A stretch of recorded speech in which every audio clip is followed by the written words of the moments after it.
Hi, I'm Kelly, And I'm Ray.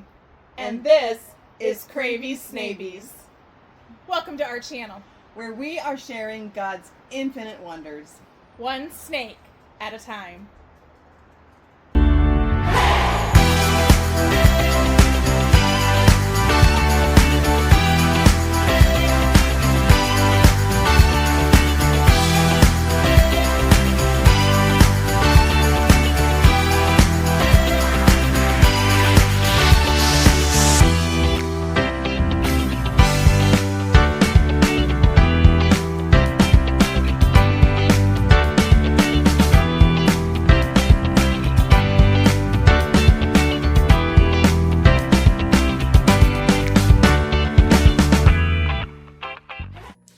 Hi! Hello. Welcome back to our channel! Thank you for coming back. We greatly appreciate it. So much so. This video is not going to be about the snakes at all. So, because I want to always promote what I want to promote, Green Room Pythons. As you know, we use Lane Labs for our feeding. We highly recommend them. Very good quality product. Go to Green Room Pythons. Look at any of his 2026 videos. He will give you an affiliate link to help you save some money on your orders. And of course, Tracy's book, our Ball Python Bible. Here it is, right here. You can get it off Amazon. I can't save you any money on that, but it's worth full price. It's not expensive anyway. So there you go. So this video, not about any of our snakes. This video is what we've been talking about from the beginning, that we are going to talk about some mental health. Really, please watch this. This is dealing with topics and situations that me, who I have always been very, I've studied psychology. I'm this close to having a degree in psychology, which, I mean, that's most of America these days. But, I mean, I love psychology, and I find myself to be I've always thought myself to be very knowledgeable about mental health, and then in comes Kelly. And things I've never even heard of. So we're going to talk about this because she can't be the only one dealing with these things, and there's a lot that needs to be addressed here. Although and I will it will tell explain more about our relationship and how this even came to be. So at times it feels like I'm the only one dealing with it. I know it is rare. I mean, it is more rare what she's dealing with. So Yeah. So I would guess that, I don't know if you know where you want to start. Do you know where you want to start? I would guess you would start Wow. when your dad died. No, it actually started before all that. Okay, then go before that, because I'm not sure exactly where it started. I know when your dad died. Wow. So honestly, let's see. I can say that it started on November 2nd of 2023 And at this time, where were you living? down in Georgia. And why were you living there? Because we've already made it clear that you were living in South Dakota when you were married to Corey. I had left South Dakota to go take care of my parents. My parents were elderly. They were getting up there in age, and my mom had Alzheimer's, and so my dad was taking care of her in the home still, and he needed help. And even though he never asked for help, I knew he needed help. I knew he just, he was getting up there in age himself, and so I knew he was going to need some help with that. So, And she made the very selfless decision at that time, too, that when she knew she was going to be leaving South Dakota to move to Georgia, she asked the boys, you can come to Georgia with me. I would love to have you. Or you can go to Indiana and live with your dad. I know he would love to have you. And she gave them that choice. And they did choose to move in with us. And then we were 8 hours away from you. So it wasn't that long of a drive to see each other or do whatever we had to do. But she did sacrifice that part. I mean, that's hard for any parent. If you've been there, you know that's hard. yeah. It was hard, especially when they chose, But it actually turned out to be a good thing because they got what they needed being here with you guys, and I was able to focus on my parents and give them what they needed, and they really they needed help. So that was a good thing. Mm-hmm. But I was also a teacher. Okay, so I was teaching. That was my job. That was my profession. It's what I've always loved doing. And it happened to be at work one day. Now, this was, still during the COVID era. I had been teaching during COVID the entire time. I taught in the classroom during COVID. I was face to face with students, and I had had COVID a couple of different times as a result of all of that. I think we still don't know a lot of the ramifications that COVID has had on us as a population and what it's done to our bodies and stuff. But the doctors do believe that COVID played a part in some of what I'm dealing with. But I was at work teaching, and I was having issues with, I guess it was more like I felt like I was going to pass out, you know, like something just felt off. It didn't feel right. And I felt like I was going to pass out. And I kind of thought, you know, not much of it. And I just kind of blew it off like most people do. You know, you just keep working, keep going about. Well, you know, it kept happening, and it happened again while I was sitting down. And I thought, that's weird. It shouldn't be happening while I'm sitting down, you know.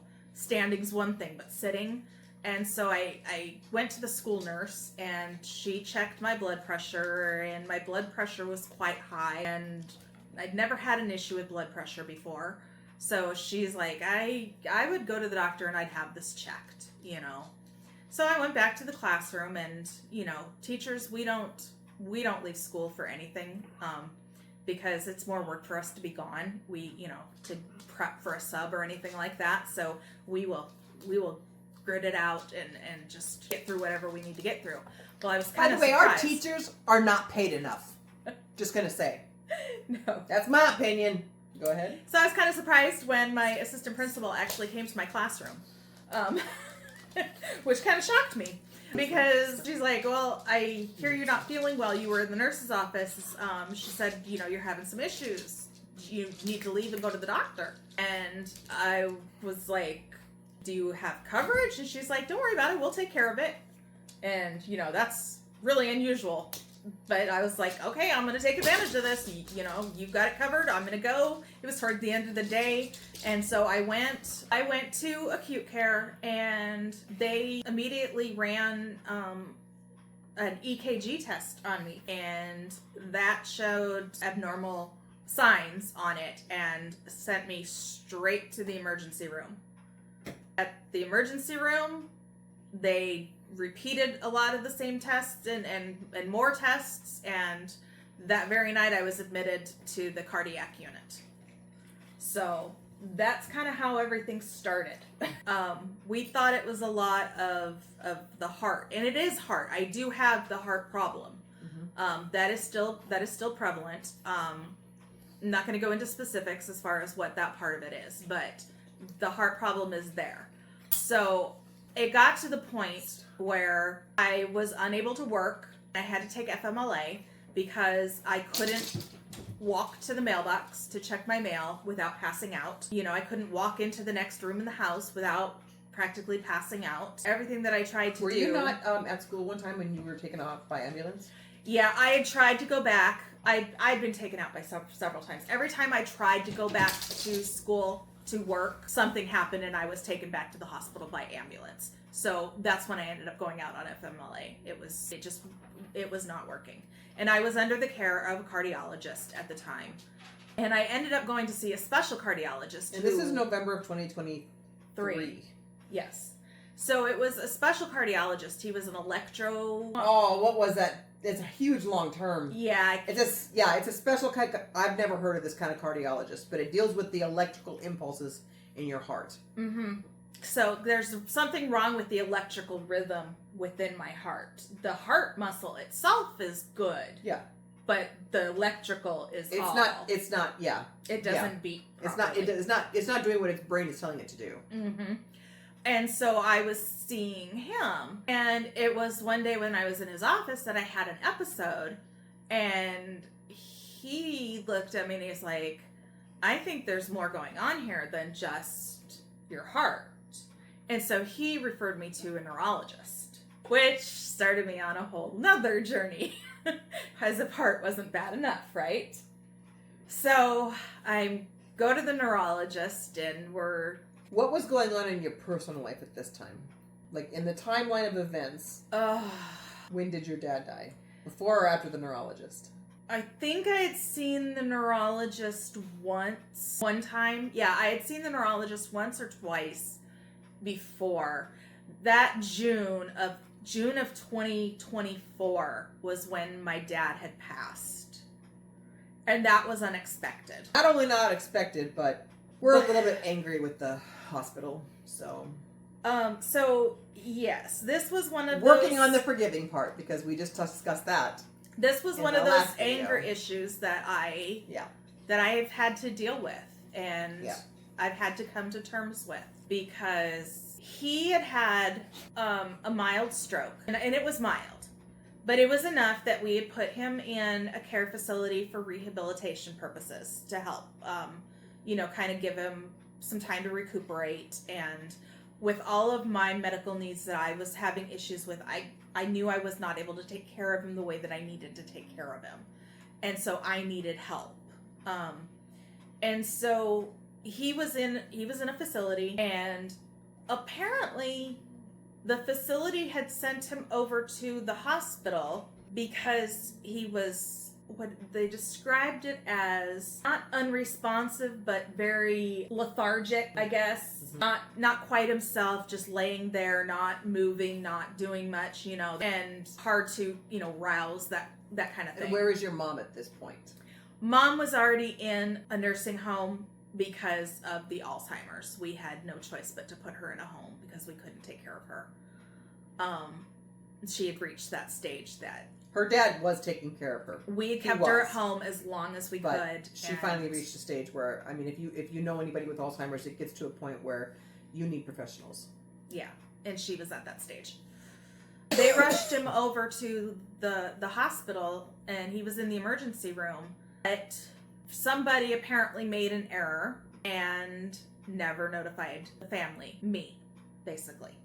I was never notified. So I did not know that my father was in the hospital until 1 o'clock in the morning. It was 1:10. I remember it vividly because at 1:10 in the morning, my phone rang, and it was the emergency room, and I could hear in the background the alarms going off and them doing CPR on my father. He had coded, and they were wanting to know about resuscitative, if they could continue or whether to stop giving him Life-saving measures. So that was how I found out he was there That he died. and that he had died, because I knew his wishes. He did not want to be kept alive. He wanted to go. So I did ask them to stop, and he did pass. And but he was in the emergency room since early that afternoon, and that was 1 o'clock in the morning. So he had spent at least 10 hours there by himself that I could have been with him in his final hours that I was robbed of.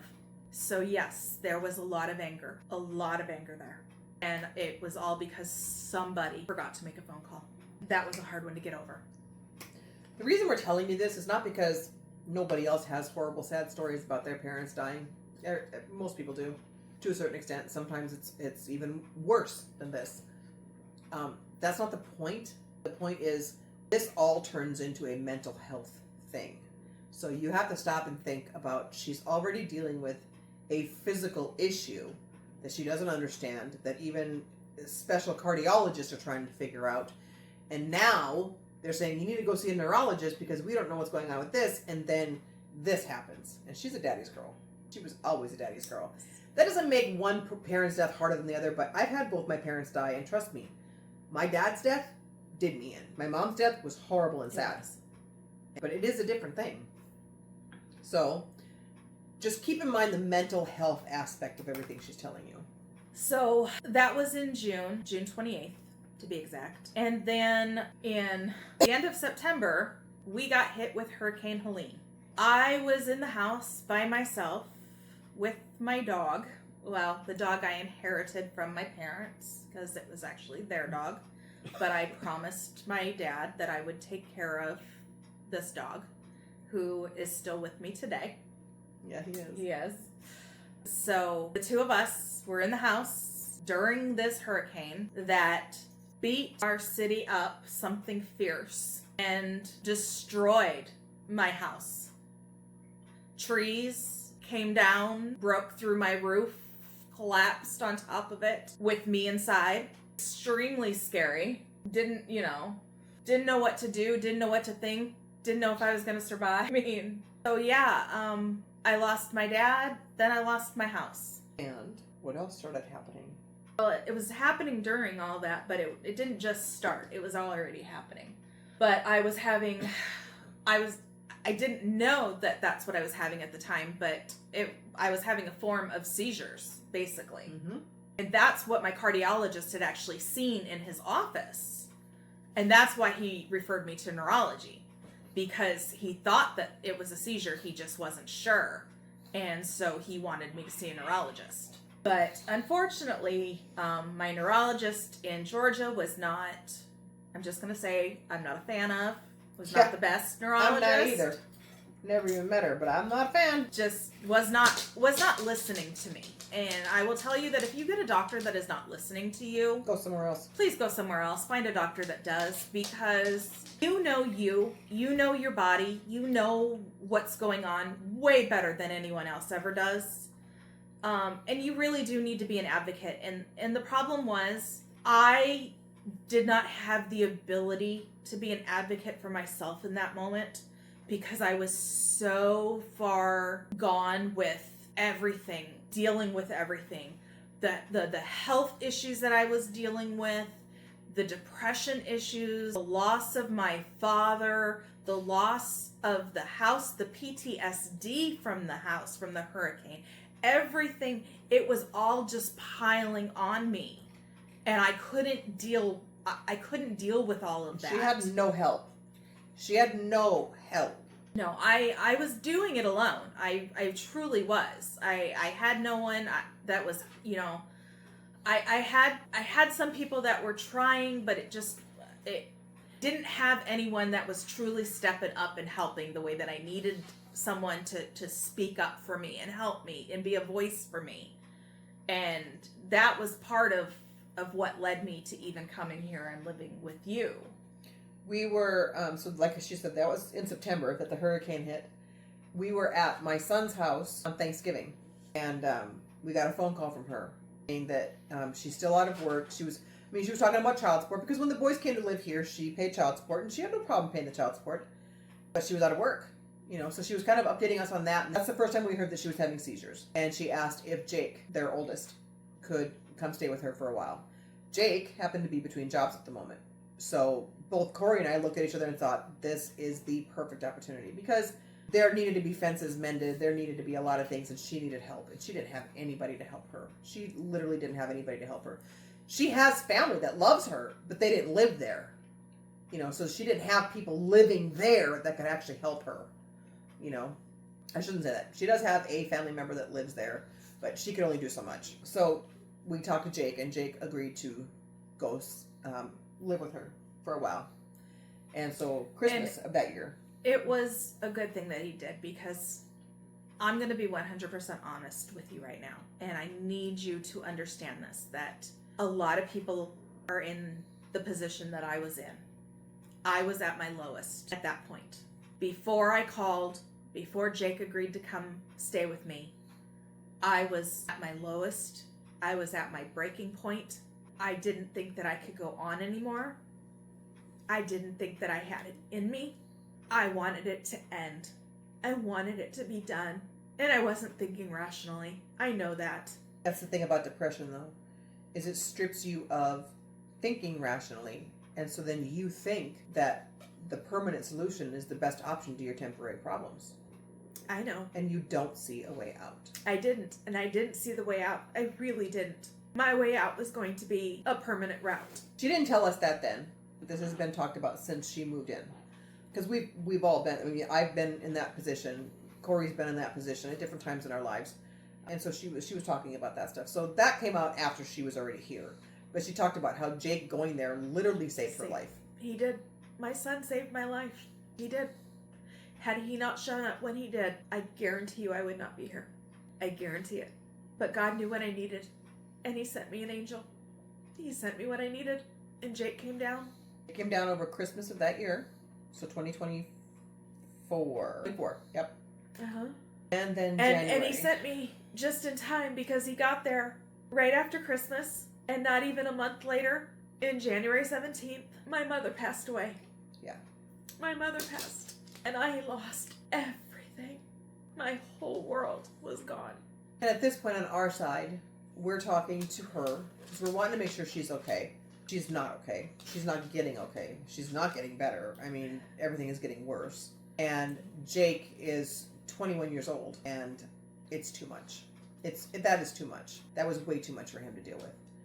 We're talking to Jake, and he's getting more and more depressed because really the only thing he's doing is taking her to and from appointments, and dealing with her seizures. And that's it. And she was having like 4, 5, 6, 7 of them a day. This was not like she would have one every once in a while.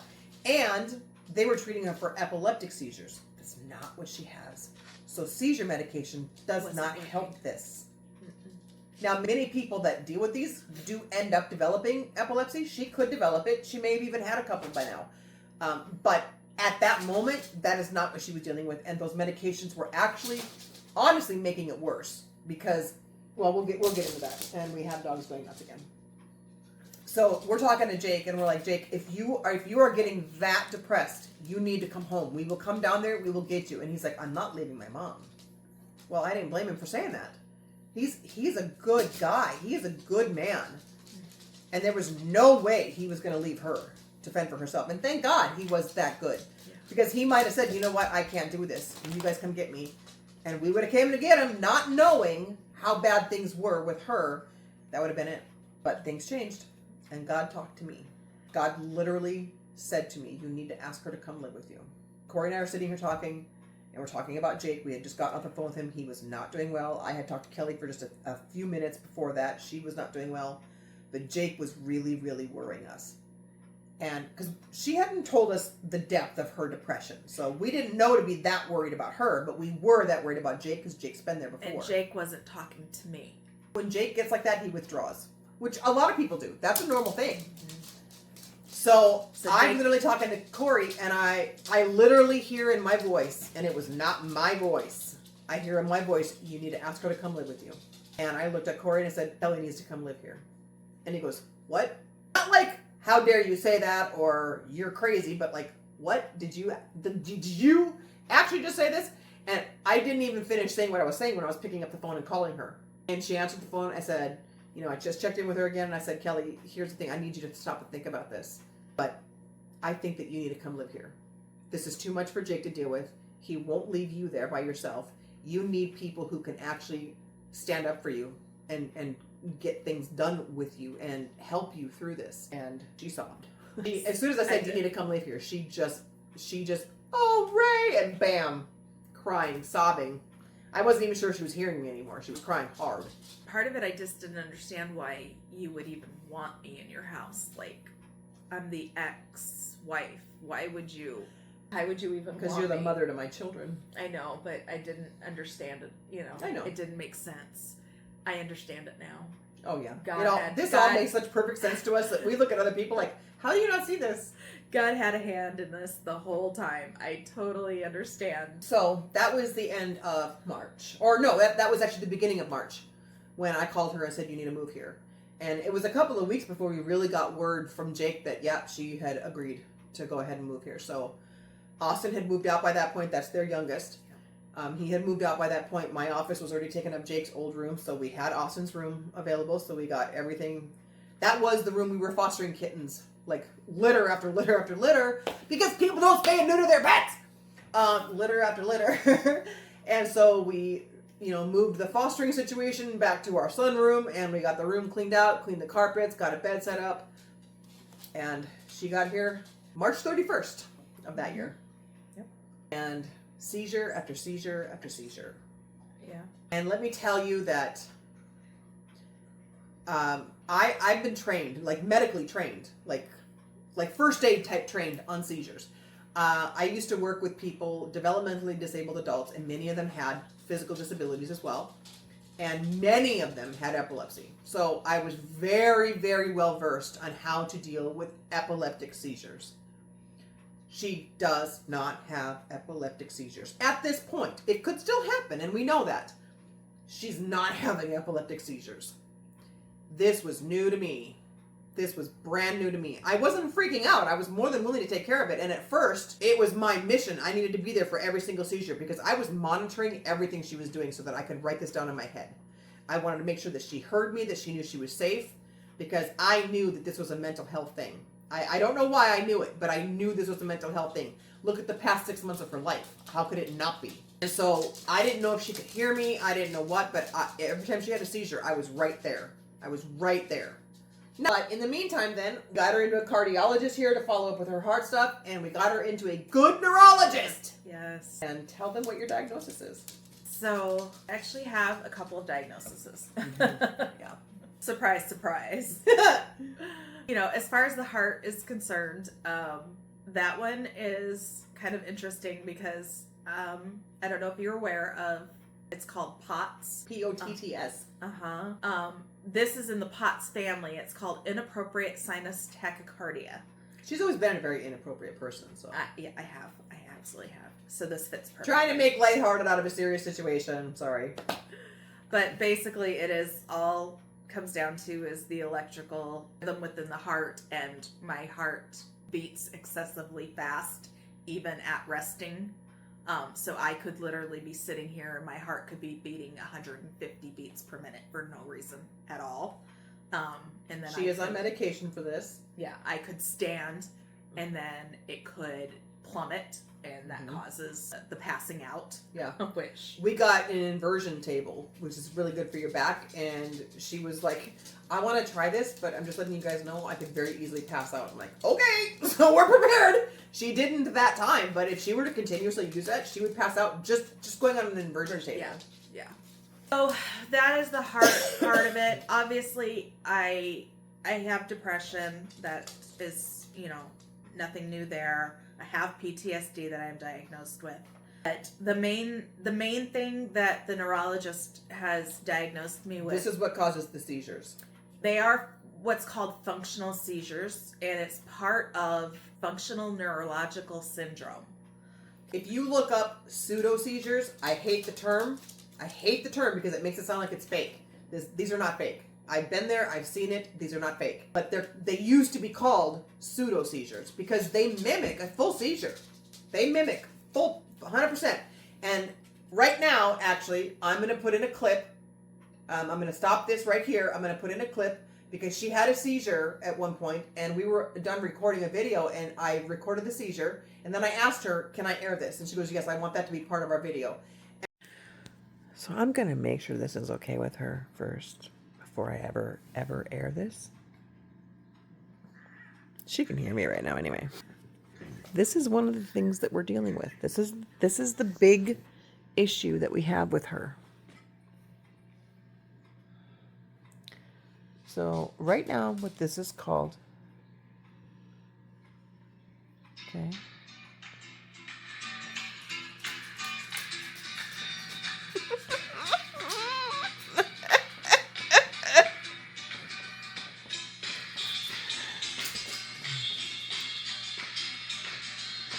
Okay, turn it off.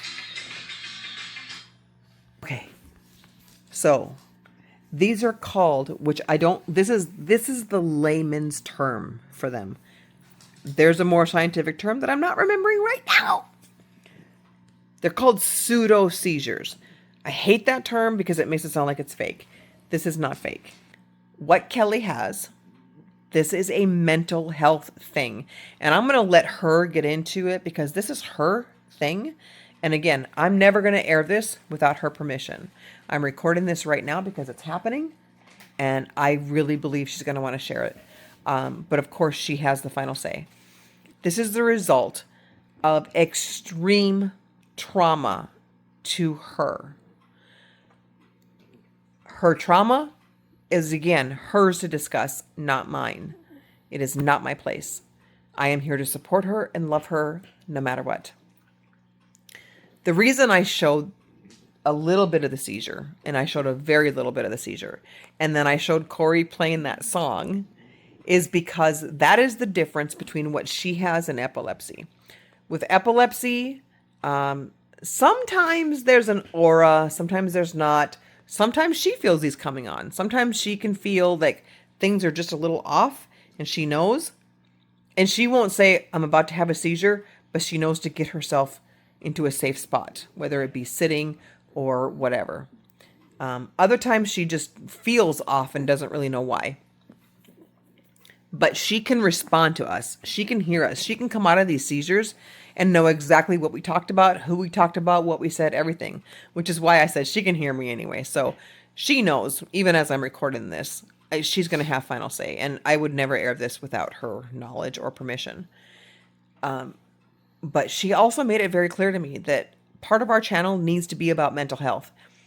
This is because of mental health for her. This is a mental health thing. This is why she can't drive. She can't work. This is part of it. This is a large part of it, not the only part of it. I will let her get into her thing because it's her story to tell. But that's what this is. And I'm a little concerned right now because she just had one yesterday. And when she first got here, she was having 3, 4, 5 of them a day. It's gotten to where it's once every 3 to 4 weeks now. But now she just had one yesterday and now she had one again today. So, however, she's also gone into therapy and that tends to bring things up. So it could be that too. We'll figure it all out. It doesn't matter. We're here. It doesn't matter. We're family. But I just wanted to show that. And I will let her watch this video before I ever do anything with it. And we will discuss it. This might become part of a whole longer video regarding mental health, because mental health in this country is still not even close to what it needs to be. It is just not close to what it needs to be. Now, that being said, God is stronger than any mental disease. Absolutely any. But God also put people on this planet that are smart and that are smart and chose to get educated and can help us. So it's all depending on how you look at it. But regardless, this is what we're dealing with. This is what she's dealing with. This is why she can't work. This is why she can't drive. It's not the only reason, but this is part of it. So I thought I would just show this. And we'll let her, oh, her eyes are open now. So now she's like, wait, what? What? Did you just record me? What? Nah, she's good. And then after a seizure, sometimes, and sometimes not even after a seizure, sometimes it just happens anyway. Yes. Her body doesn't cooperate. Like, she just, explain that if you can.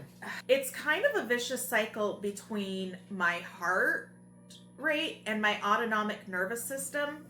And that's what's causing a lot of the heart rate issues and stuff. And the neurological issues is my brain is sending signals to parts of my body that is telling it to do certain things.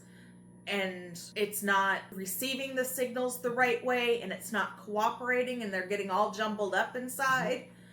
It's really hard to explain. I'm not a doctor. I don't. Yeah. Okay, so we're going to do a follow-up to the video that I just anyway, I'm not sure how this is all going to come out. This is the after result of a seizure. Okay? She already had a bit of an emotional breakdown. We prayed, so she's good because she trusts God. But this is what happens after some, I would say maybe 50% of her seizures. She thought for the longest time that she may have MS because a lot of her symptoms mimic or match the symptoms of early onset of MS. But she doesn't. They've done all the testing. But we're good, aren't we? Because God's got you. God has got you. This is something that you're having to bear right now. You may not understand why because we don't understand God, but He's got you. And He can and will heal this. He can and He will heal this. He's guiding you in the direction you need to go.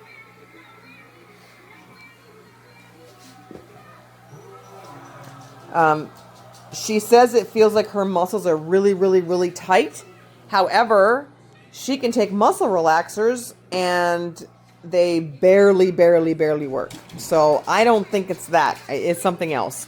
Haven't figured out quite what yet, but this is what she deals with. But she actually asked me to record this because she knows that I recorded the seizure. She asked me to record this. So this is what we're dealing with. By now, because I have already interrupted this video to show you the clip of her having the seizure, which was a very mild seizure. I'm gonna talk about here in a minute what her seizure was like when she first got here, and then what she was like after that seizure and how she was walking. And that lasted probably about 24 hours. Like the next morning, she was still having trouble, and it took her the entire day to get to where she could actually walk normally. Sometimes it can last several days. Yeah. Sometimes it may only last a few minutes. Yeah. Yeah, we've seen her just like really, she has a more lengthy seizure and she wants to go get a drink of water. We offer to get it for her, but she wants to do these things herself, which I commend her for that. And it will take her a good 5 minutes to get from here to the kitchen. That's it. 5 minutes just to get from here to the kitchen, much less get her water and get back here. But then within an hour, she's fine. Yeah. Other times, no, it'll last a day, 2, 3. You know, we've seen it last almost up to a week at one point.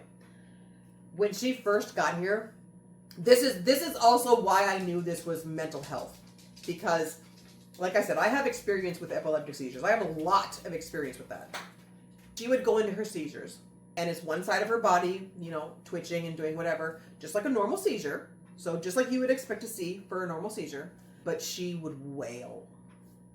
And I mean wail. Like, imagine hearing somebody cry, the saddest cry you could ever imagine. Imagine it. This is what I told her that it sounds like when she got done having a seizure one time and she was more lucid. I said, it sounds like you are literally reliving the death of both of your parents at the same exact time. Like, you just got news right now that they both died. Suddenly, tragically, you had no realization that this was going to happen. This is what it sounds like. That kind of wailing. Loud, loud, loud. And tears just flowing. And these seizures would last 5, 10, 15 minutes. She had told us that if they ever lasted more than 20 minutes, we needed to call an ambulance. And there was one time that she went into a seizure. They weren't all loud, but they were much longer and they were much more serious than they are right now. There was one time she went into a seizure and I was working and Corey was still working at the time and we both worked from home. So she was never alone, which was good. She moved into a good environment for what she was dealing with. I came out here and checked on her and I saw she went into a seizure. And at that point, she'd been here long enough that, well, not that long, honestly, because when she moved here, she didn't have any health insurance. So she went on Marketplace, got health insurance to kick in on May 1st. And on April 30th, she goes into this seizure at like 4 o'clock in the afternoon. And so I keep coming out here and checking, because I'm still working. So I keep coming out here and checking on her, going back. I have to work. Coming out, she's still in it. And she would seem like she was coming out, and then she'd go right back in. After 15 minutes, I'm like, oh, by that time I was off work, actually. No, never mind. I wasn't working. I was just walking around, keeping myself busy while monitoring her, because I get off work at 2:30 in the afternoon. So I'm checking, and like 4:15, I tell Corey, I said, she's been in the seizure for 15 minutes. I'm going to go pee, and if she's not done, then I'm going to call the ambulance. I come back out. She looks like she's coming out of it. So I'm like, okay. So I sit right here. She's literally sitting actually right here, and I sat right there, and I'm just waiting, and then she goes right back into it. And I'm like, okay, I can't do this. You should have heard the tone of voice that I got and the look on the paramedic's face when they got here, and I said, she's been in it for like, by that time it was like 30 minutes. She goes, 30 minutes? I mean, she literally snapped her head at me. I'm like, this is not epilepsy. Because here's the thing, which you probably saw it in the video, the little clip that I have. She will respond to us in a seizure. She hears what's going on. She may not be able to remember everything, but she does hear things. We have made her smile. We have made her almost outright laugh. Like, we'll see her chest move like she's laughing a little bit, but she doesn't actually outright bust up a giggle, you know? So Corey's favorite thing to do when she's having a seizure is to put on the Tequila song. So he puts that on and she'll smile every time. That's why this is not epilepsy. Because if you have epilepsy or you know anybody with epilepsy, they do not. That doesn't happen. But that's why I also knew that this was mental health as soon as she got here because I've seen enough seizures and they don't wail like that.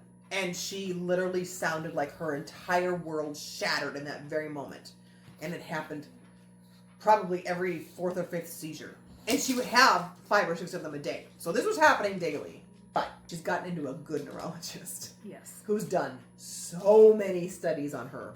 Yes, we've had a lot of tests done. Lots of tests.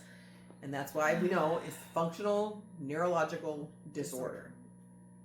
So that was a new one. We had to learn about that. Yeah, I mean, look it up. It's a fascinating thing. If you find human psychology fascinating, it's fascinating, but it's not so fun to deal with when you're the one living with it.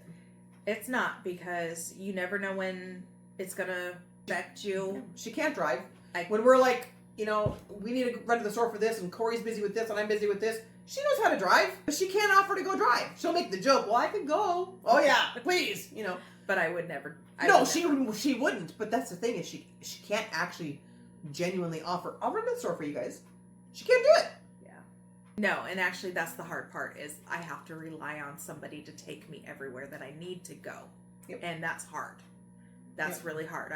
I've really had to come to terms with relying on people for that. And it makes me really grateful that I have people in my life who are so generous and so giving and so willing to step up and do what they do. When she says that to us, I say, your family. And then she reminds me that she has family that isn't doing this for her. Exactly. I'm not going to get into names or whatever, but the odds of them ever watching this are pretty slim anyway. But if you have family, they don't, just because you're blood doesn't mean that they'll step up and do it. Nope. So. More of my family than some of my own family has ever been. Yeah. Nope. Okay, some. I have good days and I have bad days. She has more good days than bad days now, though. Because she is making progress. She's in therapy. Yes. The only way to deal with this functional neurological disorder is therapy, and it has to be cognitive therapy. Not just any therapy. Cognitive behavioral therapy. Yeah. And so, it's very slow going. It's going to be a slow process. It doesn't happen overnight. No, she's got to unbury all this crap that she's ever buried in her life, and then she's got to deal with them, and that takes time. Her journey with God has changed. Yes. Her journey with Jesus is completely different than it was when she moved. And she was always a Christian. She was a very devout Christian, but her journey with Jesus is changing, and all the therapy in the world isn't going to do what Jesus will do. So between those two things, she is improving. She is absolutely improving. I knew 2026 when 2026 came about, I felt something about that new year, that just something inside of me said this year is going to be different. And I couldn't pinpoint exactly what it is. I couldn't tell you how it's going to be different or anything like that. I just knew that it was going to be different. Yeah. And I have felt myself changing. Yeah. Little bits, little pieces over time. Yep. And I know we were just having this conversation yesterday. Yeah. And you said, yeah, I see it. And I said, you do? Yep. Because I didn't know if it was visible. I feel it. Yes. I feel it. Yeah. But I didn't know if it was visible. And we've talked about that. I knew when 2026 happened that this was going to be my year that my relationship with God changed. I knew that. From the get-go. I didn't know snakes were going to be part of it. No. Neither one of us knew that they were going to play a role in this, but they are playing a role. They are playing a huge role in both of our journeys. When you're on your journey with God and you feel yourself changing, sometimes it's frustrating when other people look at you and they don't see this. I have fallen so madly in love with Jesus and what he did for all of us. And I look at people and I'm like, how do you not look at me and see the beauty that is God? How do you not? Because I'm feeling it. I feel it so strongly in here that I feel like I'm radiating it. I feel like it's glowing out of me. But it's not. And so it gets a little frustrating. And she was talking yesterday about how, what her bedtime routine is now and how she's sleeping better and she's feeling more calm about things. And I'm like, yeah, I see that. Because there was a time that if some of the things that have happened in her last couple of weeks had happened when she first got here, it would have been seizure after seizure after seizure, and she'd have been in bed by 4 o'clock in the afternoon, and we wouldn't have seen her for 2 days. Because that's what it was like. She was in bed all the time. Yes. And when she was up, she would have a seizure. She'd be back in bed. I mean, it was just, it was not a life that any person should be leading. But now, these things happen. They still frustrate her. Sure. She's human. But she's dealing with them. She's tackling them. Sometimes they get to be overwhelming, and she tackles one thing on one day and one thing on another day. But she tackles them. Yep. And she's calm. She's calm about it. So, yeah. It's obvious. It's obvious. It's all good. That's good. So, that's how she came to live here. This is what she's currently dealing with. This is what she's going to be dealing with for quite some time. And this is what we're trying to help her with as best we can. But really, we're just doing what God tells us to do because He knows best above and beyond anything. I know we covered a lot of topics today, but if there's anybody out there that is struggling with mental health, that is struggling with suicide ideations, I urge you, please talk to somebody. Anybody. Anyone. You There are so suicide worth it. hotlines out there. I'm going to look up at least one. I'm going to put that number right here, a suicide hotline. A permanent solution to a temporary problem. And trust me, anything on earth is temporary. Yes. Because life only goes on so long. Everything on earth is temporary. Everything. Had I been in the right frame of mind, I never would have thought those thoughts. I know that. Yeah. I know that. But when you're really severely depressed, you're not in the right frame of mind. And that, exactly. And I made a promise to Jake, and Jacob made a promise to me. And I believe I made the same promise to you, that if I ever had those thoughts again, I would tell somebody. Yeah. I will never let myself get there again, because life is too precious, and it's not worth ending. There's nothing that's worth ending it over. No. You know, nothing that can't be fixed. You know, I know that I have family. I know that I have people here that are willing to fight for me, that are willing to help me. And I know that God up there is willing to fight for me and help me. If you need help, please reach out to somebody. Ask for help. Yep. We're here. Yep. We will always be here. Yes. If you do have functional neurological disorder, Comment. let us know. Talk to me. It would be nice for her to actually meet somebody else who has this. It is out there. It's there. I'm it's a sure diagnosis. people do, but I feel very, it's hard very to find much one. alone. Yeah. So reach out to me. I'd love to hear from you. Love to communicate with you. Yeah. Let me know your thoughts. Yep. All right. Well, we're gonna close this off. Saying it's 53 minutes, so with editing, I might get it down to 40. So I apologize that it's a little bit longer, but I think the topic warrants that. Yes. For sure. So, thank you for watching. Post any questions you may have. And post any comments below, any questions for us, any resources that you may have for others who are struggling, because maybe somebody else is struggling with something completely different than what we're talking about, but they're just reading comments, they're just watching videos, and they're not saying anything. You might be that person for them without even realizing it. And as always, God is good. All the time. All the time. God is good. Thank you so much for watching. God bless. Bye. And please come back. Like, share, subscribe, and see us on Patreon. Patreon.com/CrazySnavies. Bye.